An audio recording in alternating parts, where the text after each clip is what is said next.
We felt it was time to go in a different direction.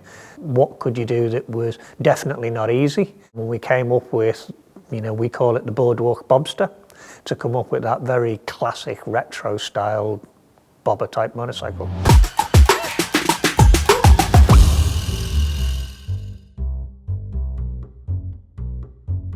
Deciding to make the bike hardtail was a big decision when it comes to the whole modification of the frame and the jeopardising of its comfort. But it also means I can have the pipes as close to the tyre as possible without having to worry about suspension travel, and I could then have a nice functional Springer seat. The key things for us now is to get the internal cabling for the throttle and clutch, which we've got to route through the bars so there are no visible levers. It's meant to be deceptively simple, but the engineering to make it so simple is, astronomical really.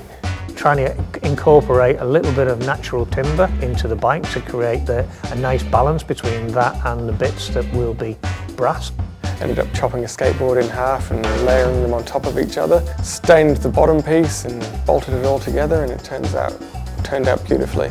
The engine's character will suit this bike really well because it produces good low-down torque, and that's going to make for a really relaxed sort of bobber style ride. Being pleasantly surprised working on this build at the amount of space there is available to use in the frame, and the placement of the ABS unit is brilliant from factory. You couldn't have asked for better. There's no excessive lines or bulky things on show, and the whole styling of the engine, once you strip it back to its rawness, is beautiful.